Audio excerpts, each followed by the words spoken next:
welcome to the Reference Point Podcast. I'm your host, Anthony, and today I'm here with UncleLou. Couldn't sing too much of that because it might be copyrighted. Guess the movie from the Superman villain. Let's play. Yeah, that's Gene Hackman's Lex Luthor from the Superman the movie 1978. That's Man of Steel. Not Jerome. The other dude. Zod. That is Christopher Reeve as evil Superman in Superman 3. I don't know if there's a subtitle, I just know it's Superman 3. Again, Superman 2, but the people who work with General Zod don't know these characters' names. And that's, I don't know, like Grok or something. Zod and Girl Zod. Ursa, yeah, that adds up. Would have gotten that. That is Kevin Spacey, a real life villain. You mean Man of Steel? No, it's Superman Returns, but he's a real life villain. Oh man. Oh, that's in Justice League. I have no idea. Steppenwolf from Justice League 2017. Oh, the God. theatrical cut, not the Snyder cut. Wow. Oh, that was good. I have no idea. That looks like what do you call a Sentinel from Days of Future Past. It looks more like a cave troll, but that's Doomsday from Batman Superman Dawn of Justice. Oh my god. I know exactly who that is. That's Otis from Superman, the movie. Another Lex Luthor goon. That's Superman 4 Quest for Peace. Yes. I forgot the character name. Is it nuclear? Yes.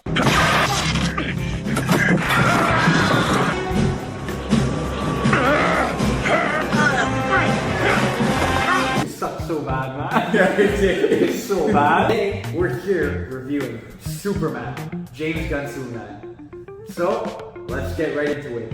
We're diving straight into spoilers because, guys, you all saw our Insta video. You know what we thought of it. We loved it. It was a great movie. And now you're going to find out why we loved it in extreme detail. So, UncleLou, let's start. What did you love about this movie? Starting off with the remixing of John Williams' theme song. How they changed the melody slightly to also introduce this new Superman. John Murphy and David Fleming composed the score for this movie. And I was actually a very big advocate for creating new themes. Man of Steel created a new Superman theme, and I always loved that score. It's a great score. Hans Zimmer did a great job. This movie, when I heard they were using John Williams' theme, I was like a little unsure. I didn't mind him in the trailer, but like in the movie, are we gonna get like a new, wholly original theme? But they gave us John Williams remixed, and I gotta be honest with you, I'm surprised at how much I loved it. It worked so well for this movie. What John Murphy and David Fleming did with the score for me was immaculate. I honestly have no real complaints. Even their themes for, let's say, the Justice Gang, incredible. Luthor Corps, I love the theme they did for that. They really killed it. What John Murphy did with the Suicide Squad, he's actually I find he's always been a great composer because his score for the Suicide Squad is brilliant. I love listening to it. It's such good punk music. Yeah, it's so fun. And when I heard that he was doing Superman, I was like, oh wow. And then when I heard he's doing the classic score, he's bringing back, but like with new guitars and remixes, it's like what a cool way to bring in that classic theme. But it also goes into the theme of what they're going later into the film, that he's punk rock, but he's not really punk rock. Yeah. But he wants to be punk rock. I love that line in which Superman says, maybe kindness is the new punk rock. What a line that really hit home for me. I love that. It shows exactly the kind of person Superman is. He wants to be cool. Is he cool? To me, he's cool, but he's not actually that cool. He's trying to be cool. He thinks he's punk rock, but in the end, he's just such a wholesome individual who wants nothing but kindness in this world. But he makes kindness kind of punk rock. He did. To me, he did. As much as I love the character Lois Lane, I felt the love and how the relationship between Lois and Clark didn't seem that great. Okay. Like, at scenes that did fall, at times that did fall flat. There were great scenes like the interview. Yeah. There was other times where she was a great supporting character. She showed that she was a great reporter. But the love between her and Clark didn't seem as real, even when Clark says I love you and she doesn't reply back until the end of the movie. The I love you at the end doesn't really seem like it's an I love you moment. It seems like, oh, I'm saying I love you because you said it earlier, and I just want to make you feel like... I 100% get where you're coming from. I disagree, but I understand because it kind of left me wanting more from their relationship.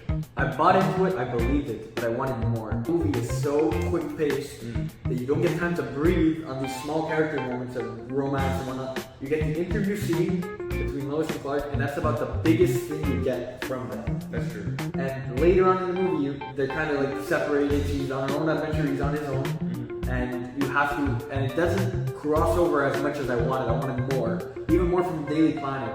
That crew, every single little side character was killing me, making me laugh. Cat Grant was great, Steve Lombard was great. Jimmy Olsen is one of my favorite parts of the movie for some reason. But they all were, I just wanted more. Because they were focusing on other aspects of the movie, like the metahuman stuff and whatnot. That I just, like the Daily Planet, I was like, oh, I love the side crew. Give me more. I hope in the sequel, because this movie seems to be making quite a bit of money. When they make the sequel, that we just get more. We get a stronger focus on the Daily Planet and Clark Kent. Clark Kent is probably in this movie for 2 scenes, because every scene is technically really Superman. That's true. Never actually Clark Kent, and that's what I wanted more of. That's a good balance between the metahuman life and his real life. What really intrigues me about the Jor-El storyline is how does this play into Supergirl's movie? Because Supergirl was sent on the planet Krypton, and she remembers everything from Krypton. She was alive during the Krypton era. And now, Supergirl, we all know, is the next DC movie. How is that going to play in knowing what she knows about the family? Is she like in a disagreement? Does she agree with them? They give you a hint of her at the end of the movie that she's a party girl, woohoo! Like, she does a couple of drinks, but the reality is she drinks to deal with the aftermath of her planet exploding. That, I feel she also is like a teenager, so she could have been young, a little bit younger, so she could kind of shield her from the truth of what was going on. But she also could be rebelling and going, I kind of always knew, and I'm drinking my problems away now. Exactly. But that's why it's like, I have so many questions for that Supergirl movie, and it made me more excited. Especially knowing it's based on Woman of Tomorrow, the Tom King storyline, which I personally love, is an incredible comic. If you guys ever get the chance to read it, Supergirl, Woman of Tomorrow. I did not like Jimmy Olsen's actress. I hated her. I thought she was stupid. She was written to just help the story progress in ways.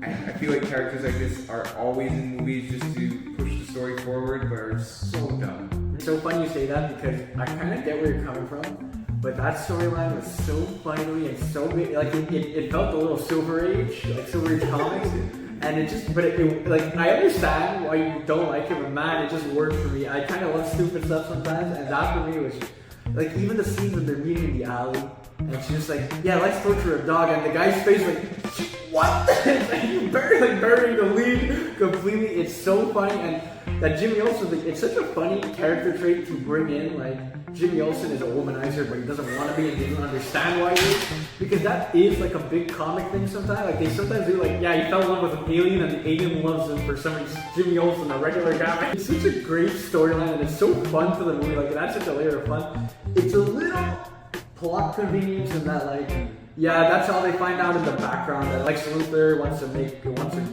get a part of Moravia, or no, the other place it's called, whatever it's called. She's giving the inside scoop, so by accident, like she's sent pictures. It's like I don't know. I thought it was very funny, but I completely understand why somebody wouldn't like it. For me, one of the best characters in this movie is Guy Gardner. This guy in the Justice Gang, Guy Gardner was so funny. Like every line he had was hitting me. I don't know if it was his stupid haircut or whatever it was, but this character as a comedic relief worked, and he was so like comic accurate. Like he just nailed the role. Nathan Fillion nailed the role. Yeah. But not the best Justice Gang member, because I think that's obviously Mr. Terrific. Yeah. Mr. Terrific in this movie is supposed to be one of the Mr. Terrific in the comics is one of the smartest guys in the DC universe, and I feel like this movie really showcased that. it really showed him as just like, he's just a normal dude, but he knows everything. He's so smart, and like his one action scene set to that song, incredible. I love the way they framed it around Lois, that it's rotating around her, and you're seeing her reaction, and he's just beating the shit out of dudes, like so nonchalant, like then grabbing onto the spears, landing, beating up more dudes, and it's like, yeah, let's just go. I like that DC did this actor good as well, because if you know him from previous films in Marvel First Class, they killed him off in the first movie. One of the most powerful mutants. Dead. Easy. He dies in the stupidest way possible because basically his power is he can like evolve into anything, but then they kind of like just burn him or something. He's like, what? He should have evolved and not been burned. Yeah, he ends up exploding. And I read that like apparently they had promised him, yeah, we're gonna bring you back in a sequel or something, and they just never did. The actor really brings the character more alive. I enjoyed every scene he was in. He was really funny. He was very witty. I'm excited to see what they'll do with him in future adaptations. Yeah, man, he was just a badass, and I really loved Mr. Terrific in this movie, and then honestly, it's a surprise. It surprised me how much he stood out. Yeah, same. Someone who should get an adaptation or a spin-off show would be him or Hawkgirl. Mr. Terrific, I know he did release a comic. I'm pretty sure it's called Mr. Terrific Year One. That was supposed to be a show, but then because of the writer's strike and whatnot, they just turned it into a comic. Guess you'll read it. It's pretty good. But for me, if I had to pick a spin-off, I'd probably say Hawkgirl. Because I found in this movie, she got kind of shafted in that she's in 3 scenes, 4 speaking lines, and like I liked everything she did. She had great lines and everything, but we don't get a chance to shine. And this character is so rich with history and everything. We don't even know which identity of Hawkgirl we have in this movie. There's 2 Hawkgirls in the comics, and we don't know which one it is. So for her, if they gave her a show, Isabel Merced did a great job. She's a great actress. I want to see what she can do in her own show, her own movie even, but you know, nobody wants to make movies anymore because it doesn't make more than like $3 billion as a flop, apparently. So they probably give her a show, but I'd love to see it because it's such a character rich with history, and it was so underdeveloped. She was so underdeveloped in the movie, it left me wanting more from her. So the one scene they had with her flying away with the politician, that left me wanting to know more about her background. What is she like as a hero? Because she's so different from Superman. She even made that definite in that scene. But exactly, she's like a warrior, and I want to see more of that. It could make it so cool. It could be such a great show. Yeah, that's true. We've never seen this character in a Superman movie, but I think Brainiac would be a great villain to introduce and not kill off right away, but like have him leave to come back at a later date, maybe work with Lex or work with another villain. I'm really hoping for maybe Bizarro in a future movie. Because already this movie, when they had shown Ultraman in the trailers and whatnot, I'm going, ooh, is that Bizarro? Or is that Parasite? Who is that? Is that Ulysses? It ended up being Ultraman, which then it's revealed in the movie that it's a clone of Superman. I thought he was gonna be like Bizarro and like Damage and all fucked up, but he looked okay. And then, you know, I found that reveal, the Ultraman reveal, was very underwhelming in the sense of Lex Luthor has managed to clone Superman and no one cares. They clone him and like we're kind of just like, yeah, that's it. So Ultraman for me was like, oh, maybe gonna be Bizarro or not, ends up being a clone of Superman, and you're like, why does nobody care that he cloned Superman and he's a little defective, he can't really talk, but that's about it. I'm kind of watching, okay, that's an underwhelming reveal. It's another weaker aspect of the movie for me. But once again, you see him get sucked into a black hole, and the first thing that goes to my mind is, oh, that guy's becoming Bizarro, ain't he? He's gonna not know how to talk, and then he's gonna become like this damaged Bizarro, reverse Superman. And I honestly would love to see that. Probably my favorite scene in the movie, and I think the best scene that people are gonna be remembering in 10 years from now, is gonna be those kids putting up the Superman flag, the theme building up, and next thing you know, the theme's blaring, and you got the whole crowd cheering for Superman. And it's what a scene that inspired hope in me. I was like in the theater, I was like, oh my god, yes! This is when I wanted from the whole fucking movie. It's inspiring and hope and everything. A scene that's gonna become a meme within the next 2 weeks is gonna be Guy Gardner eating cereal, Fruity Pebbles with a whole glass of milk. What kind of sick man eats a bowl of cereal with milk and a glass of milk right next to it? What is it? Who does that? What a weird characterization, but I loved it because it made me laugh out loud. I think this movie got Lex Luthor 100% right. From the opening scene of Superman being beat up, and then you flip to Lex coordinating a whole team of people in a room to fight Superman. Then you find out his motivations and ambition to why he wants to destroy Superman. Lex Luthor in this movie, to me, was maybe the strongest aspect of this movie. He is the driving force for this movie, and his hatred for Superman is so good, and Nicholas Holt's performance is incredible. The way he's getting upset and stuff, but it's not too over the top, not too cartoony. This was without a doubt the best Lex Luthor performance. No competition. He beats out Gene Hackman, who I always love Gene Hackman, but he's a little hokey, he's a little corny. Jesse Eisenberg was not my cup of tea. I didn't hate him as much as everyone else on the internet did, but I didn't love him. I found Nicholas Hoult nailed it, and he is such a hater. When he's calling out the moves, and he's rubbing the shoulders of the employees, you're doing such a good job beating up that dude, and at the end of the movie when he's spamming 1A, 1A, 1A, 1A, and he's beat the shit out of it. Incredible, man. I just loved what they were doing. I really thought he would suit up in the green costume and try to fight Superman himself, but he didn't. And I hope they do it in the sequel one day because it's awesome. Even the way he manipulated the Moravians and everything to create this conflict just to kill Superman is crazy good. What a great Lex Luthor storyline. And my favorite scene with Lex Luthor, without a doubt, is the Russian roulette. He brings out this poor innocent dude and says, if you don't tell me what I want to know, I'm going to kill this guy. And then by the second bullet, he's already dead and he goes, whoops. Doesn't really care what he did and moves on. Great scene. It was tense. And seeing even Metamorpho's reaction was so oh man, it's kind of heartbreaking in a way. Now, this movie does not use any of Snyder's slow-mo. It doesn't really use Nolan's intensity. But you know what he uses? The gun magic, the gunpowder, you would say. The gunpowder what James Gunn puts into this movie is great. It's incredible. It moves at a pace that not everyone's gonna jive with. It's almost breakneck. It doesn't stop. The long flying sequences are incredible. The camera barely able to keep up with Superman at points, and vibrating, shaking, seeing the temperature changes. I just love the way this movie was shot and filmed. It made me, as I said with the first, it made me believe a man could fly. Seeing the intensity of oh wow, not even the camera can keep up with this dude. It's the unreal speed. I loved it. What Gunn put into this movie was incredible. I think Gunn created his own category. Yeah. He's not Snyder, he's not Nolan, but he's now his own thing. People moving forward will, just like Christopher Nolan's Batman and Zack Snyder's Justice League, people are going to be looking at where's James Gunn's Superman. This is not as good as James Gunn's Superman. Or this Superman universe that he's now created. With the establishment of the DC universe, you really set it. This really feels like a lived-in universe. James Gunn, it's the first movie in his new universe, and it really establishes there's heroes that have been here. From the opening text, the metahumans have been there 300 years, I believe. And just seeing characters like Metamorpho pop up, you're like, okay, that's a character that lives in the Justice Gang existing.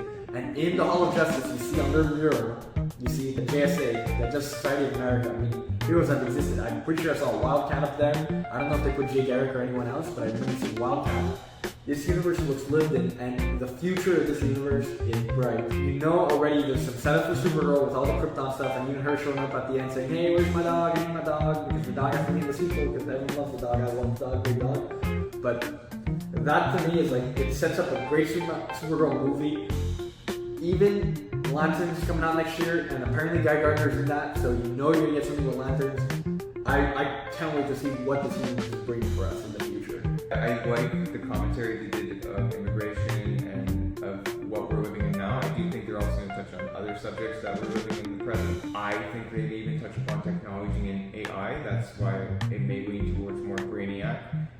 And I do think since we did see Jonathan Kent in this movie, we will see the Kent father die, and maybe even the introduction to Lex Luthor's father.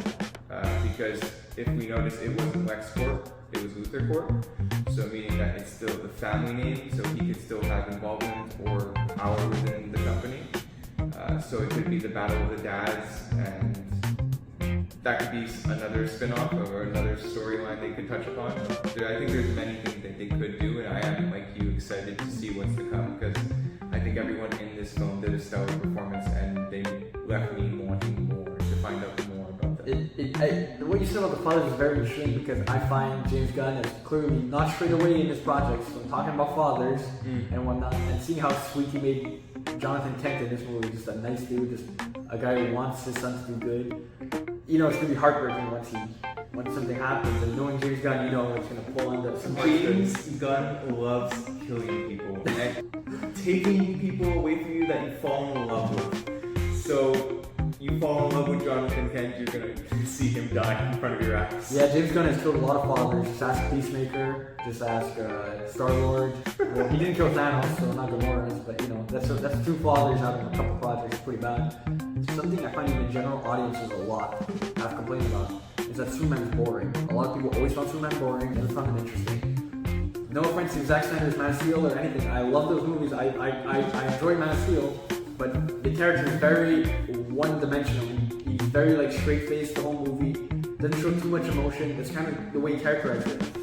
Just because I disagree with it doesn't mean it doesn't work within the movie. It does work for that movie, but this movie very much gave Superman layers, and it made him a little more interesting, a little more like charismatic. Like, you know, he's getting upset at things. People were questioning it, and he's just like, you know, and they take his dog. He's super upset. It makes sense. I like what they did for character Superman in this movie.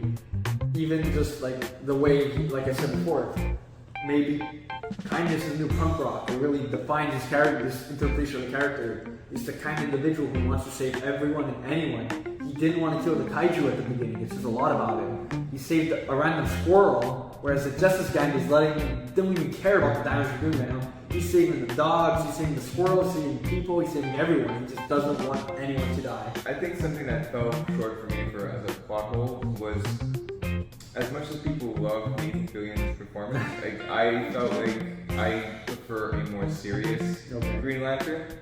I guess I like Hal Jordan, the performance we got in Justice League Unlimited. Yeah, of course. I know it's an animation, but the voice and the serious tone he always brought when he spoke to the gang always seemed like it grounded the team, where this guy seemed like he wasn't as serious. It's like a side gig for him. He's part of the Green Lantern crew, which is intergalactic crew. This is just a thing on Earth that he does on the side. So you know, whatever. I've always loved Justice Unlimited and the interpretation of Green Lantern, it being John Stewart in that show. I always thought he was great. Now, Guy Gardner has always been like the jokey kind of Green Lantern, so I can't wait to see. Now, apparently, all 3 Lanterns are going to be in the show Lanterns. So we're going to see Guy Gardner, we're going to see Hal Jordan, we're going to see John Stewart. How that plays out in a way, like it's really like, okay. I've never been the biggest Green Lantern fan, so that's why I'm never going to like lose sleep over how he's interpreting him or not. So I want to see if this show is great. I'm going to be excited to see it. Especially hearing the creative team that worked on it, I'm very much like, okay, I'm interested, let's see more. And if Guy Gardner's in it, he's a funny guy, I want to see it. This movie does not take a break. It throws you right into the action, and you're thinking, okay, wow, this is like, Superman just got beat up, what just happened? And you're slowly figuring out the story as it moves, and it just never stops. It takes maybe a couple breaks in terms of an interview scene, and that's about it. The pacing for me personally, the first time I watched it, I wasn't the biggest fan. I was like, okay, that was a bit quick, and I kind of wanted more from the movie. I want some more. The movie, it feels short, but then you look it up and it's like 2 hours and 9 minutes, and you're like, okay, wow, it's still a long movie, but it left me wanting more. The second time I watched it, the pacing worked a lot better for me, and I really, really enjoyed it more, and like, you know what you're getting. It feels a little bit like I saw some people saying, it feels like it's for comic fans who really understand it a lot more than the general audience, because it kind of throws a lot of comic stuff at you, like blah blah, Metamorpho, Pocket Dimension, Lex Luthor, this and that, you know. It really did work for me. So I really enjoyed the pacing. Overall, I felt the movie was smooth. Like you said, there were pauses in between the fight scenes and the action, but it really kept you involved and interested in the story. It's not my favorite way to start movies with text, but I found for this one I was okay with it.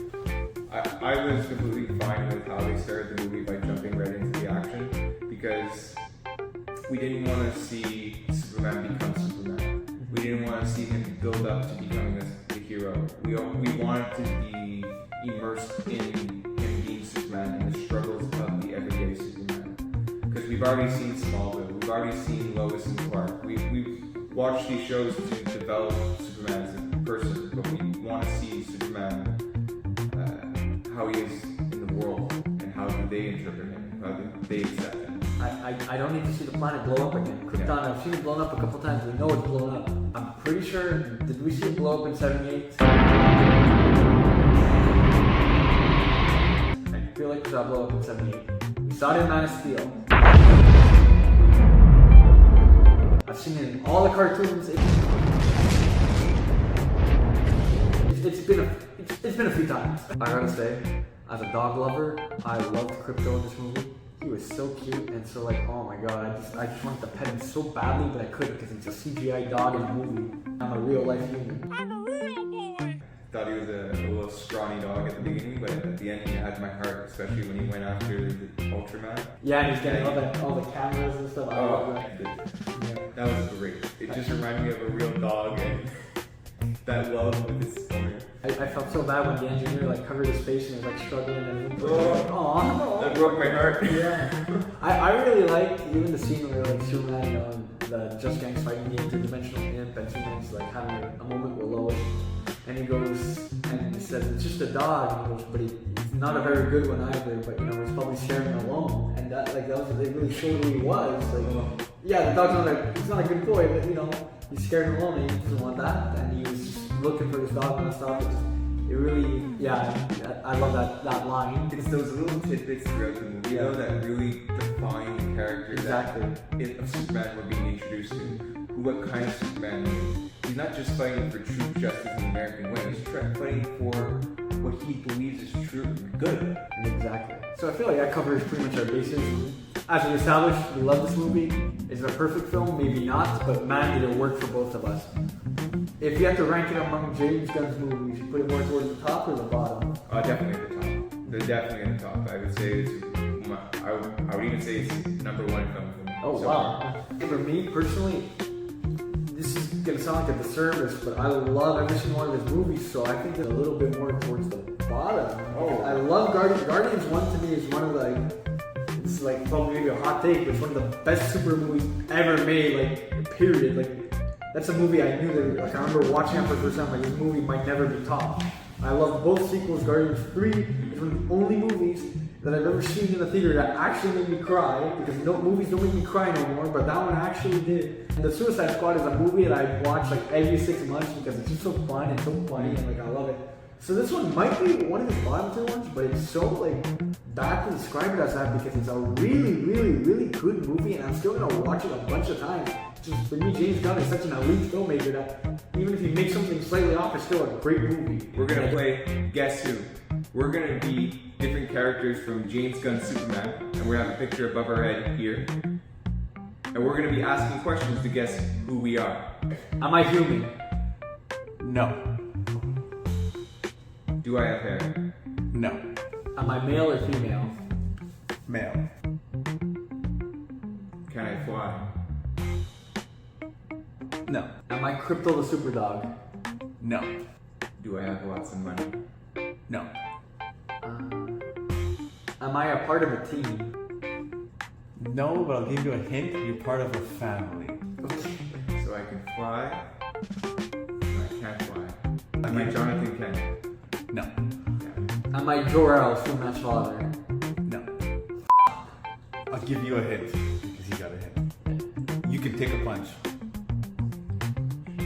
Can I travel great distances quickly?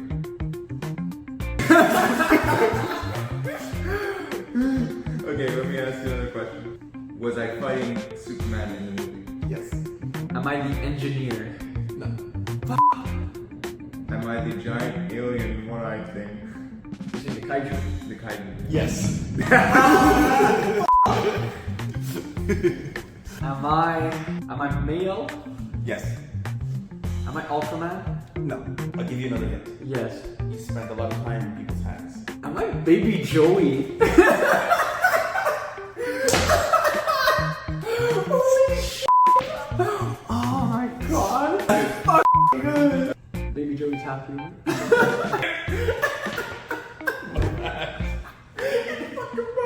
I couldn't get Baby Joey, but let's do round 2. Do I drive?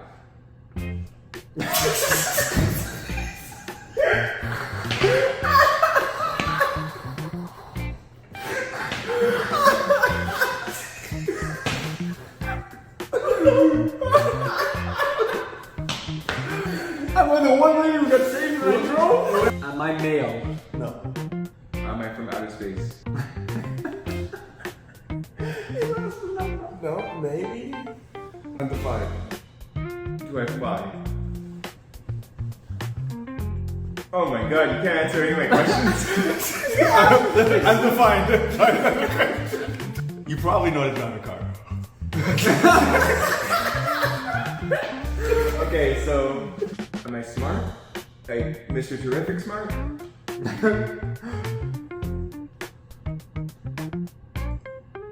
Undefined.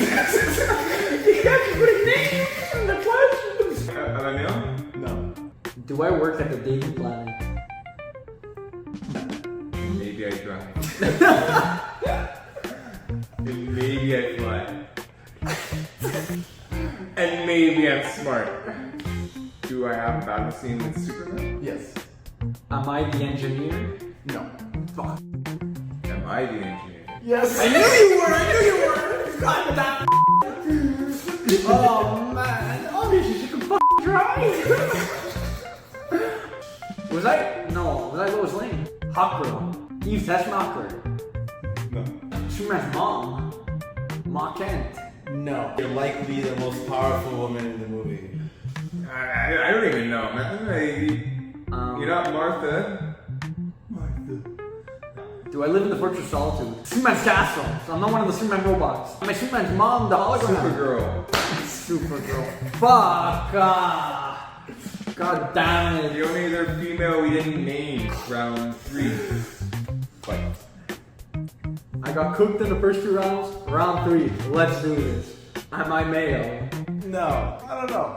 what do you mean you don't know? Undefined question. Go again. Am I human? No. Am I male? Yes. Am I Crypto the Superdog? No. Do I work at the Daily Planet? Yes. Do I work at Luthor Corp? No. Am I the black guy that... No. Harry White. That's it. Do I have superpowers? Yeah. Am I Jimmy Olsen? Yes. What the fuck, man? What was I? I got 3 questions. Was I the Raptors? Baby Joey again? The Kaiju. No. The Superman robot. Number 4. You're number 4. Fuck, man. Gary. The last round. Let's see if Anthony can redeem himself. Am I human? Yes, you're human. Am I male? No. Do I work at the Daily Planet? Yes. Can I fly? Yes. Am I Steve Lombard? No. Am I Hot Girl? Yes. What? How do you know if she's not human or not? Is she not? She flies with 2 fucking wings. How could you use She's a fucking human. Is she? Yeah. Was I Perry White? No, you Lois Lane. Don't die! I thought he was not female or male. Guess it. Tell him. No! And I guess that's the show, guys.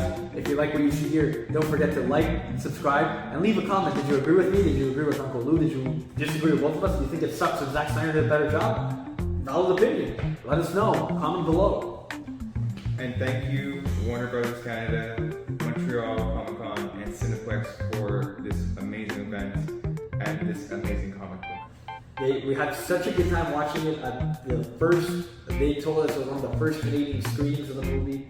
We had such a great time watching it, and just great organizers. Everyone did such a great job. Jason Rockman, he killed the intro speech. I loved it.